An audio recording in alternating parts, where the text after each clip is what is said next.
Olá, meus irmãos do programa Nas Redes da Caridade do Centro Espírita de Caridade Dr. Luiz Monteiro de Barros. É com muita alegria que hoje vimos somar com a nossa colaboração os estudos do livro Caminho, Verdade e Vida, psicografado pelas mãos abençoadas do nosso querido irmão Francisco Cândido Xavier e pela autoria espiritual de seu mentor iluminado Emmanuel. Hoje nós iremos falar a respeito do capítulo 97, intitulado Amas o Bastante? Emmanuel destaca para nós o versículo 17 do capítulo 21 do Evangelho de João, que diz o seguinte: Perguntou-lhe terceira vez: Simão, filho de Jonas, amas-me? Nesta passagem, Jesus aparece pela terceira vez depois de sua ressurreição. Encontra-se à margem do lago Tiberíades, onde estão reunidos seus apóstolos e entre eles Simão Pedro, que voltara à antiga atividade de pescador. Uma vez reconhecido e na companhia dos apóstolos, dirige a Simão Pedro a mesma pergunta por 3 vezes. Simão, filho de Jonas, amas-me? Emmanuel então passa as suas considerações dizendo exatamente o seguinte: aos aprendizes menos avisados, é estranhável que Jesus houvesse indagado do apóstolo por 3 vezes quanto à segurança de seu amor. O próprio Simão Pedro, ouvindo a interrogação repetida, entristecera-se, supondo que o mestre suspeitasse de seus sentimentos mais íntimos. Contudo, o ensinamento é mais profundo. Naquele instante, confiava-lhe Jesus o ministério da cooperação nos serviços redentores. O pescador de Cafarnaum ia contribuir na elevação de seus tutelados do mundo, ia apostolizar, alcançando valores novos para a vida eterna. Muito significativa, portanto, a pergunta do Senhor nesse particular. Jesus não pede informação ao discípulo com respeito aos raciocínios que lhe eram peculiares. Não deseja inteirar-se dos conhecimentos do colaborador relativamente a ele, bem como não reclama compromisso formal. Pretende saber apenas se Pedro o ama, deixando perceber que com o amor as demais dificuldades se resolvem. Se o discípulo possui suficiente provisão dessa essência divina, a tarefa mais dura converte-se em um apostolado de bênçãos promissoras. É imperioso desse modo reconhecer que as tuas conquistas intelectuais valem muito, que tuas indagações são louváveis, mas em verdade somente serás efetivo e eficiente cooperador do Cristo se tiveres amor. Ao meu sentir, toda a lição trazida por Emmanuel nesta passagem resume-se na seguinte frase: se o discípulo possui eficiente provisão desta essência divina, a tarefa mais dura converte-se em apostolado de bênçãos promissoras. Mas a que essência o autor espiritual se refere nesta passagem? Justamente ao amor. E qual seria a tarefa? Isso, obviamente, depende do discípulo. No caso da passagem, a missão, a tarefa, é dada a Simão Pedro. A ele é confiado o ministério de cooperação nos serviços redentores da humanidade terrestre, como nos conta Emmanuel.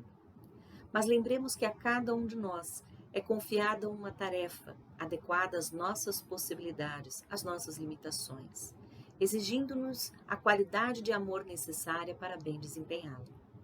Quanto a Simão Pedro, ele era um homem de temperamento colérico, de grande energia física, o que dava a ele uma certa força, firmeza, ousadia e coragem para realizar as coisas.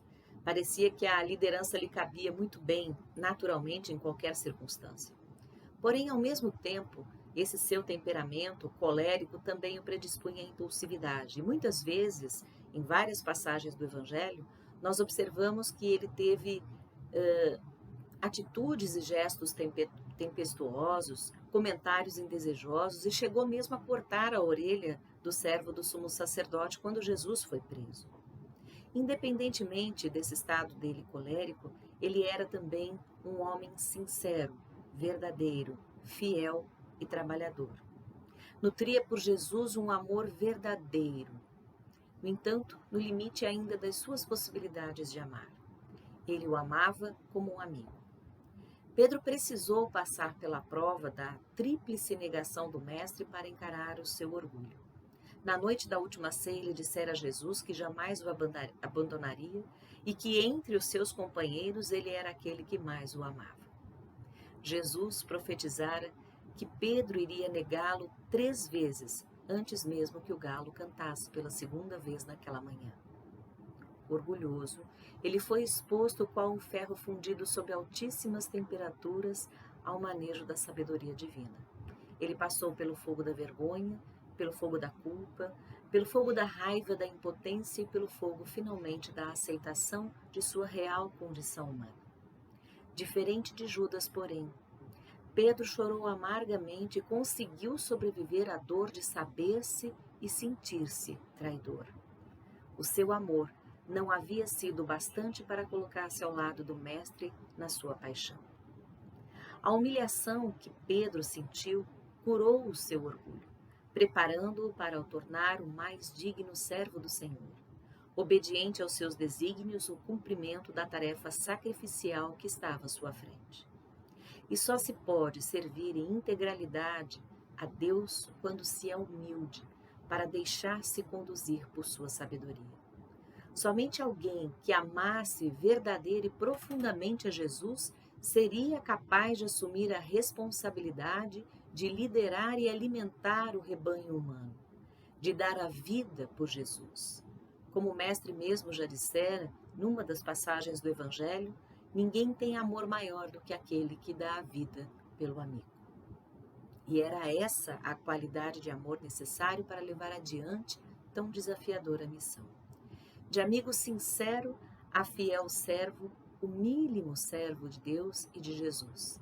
Essa é a transformação pela qual Pedro teve de passar para levar a cabo sua predestinação de dar continuidade à obra de Jesus na terra. Segundo os estudiosos, essa tríplice confirmação, quando Jesus faz 3 vezes a mesma pergunta, era a forma tradicional de se assumir uma missão entre os hebreus. Mas neste caso especificamente, parece-nos que também serviu para dar a Pedro a conscientização acerca do seu amor, da qualidade desse amor para levar adiante a tarefa a ser empreendida. Consciência do amor e da dor de ser escolhido, porque aquilo que parece aos olhos do mundo um privilégio é em verdade responsabilidade, um compromisso entre os céus e a terra. Um compromisso que pedia uma postura resiliente, de profunda responsabilidade e de total aceitação de todas as dificuldades que seguiriam adiante. Dificuldades como ameaça, como difamação, inimizade, incompreensão, perseguição, até mesmo a morte física. Pedro, assim como outros tantos, que viveram a verdade deste amor profundo a Jesus e a sua causa, passaram por inúmeras torturas, físicas, psicológicas, sociais e espirituais.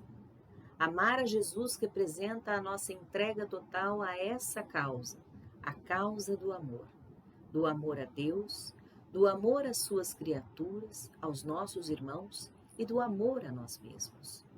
O amor que transborda é o amor que apacenta as ovelhas, ou seja, é aquele amor que é capaz de nutrir e de alimentar espiritualmente o rebanho humano.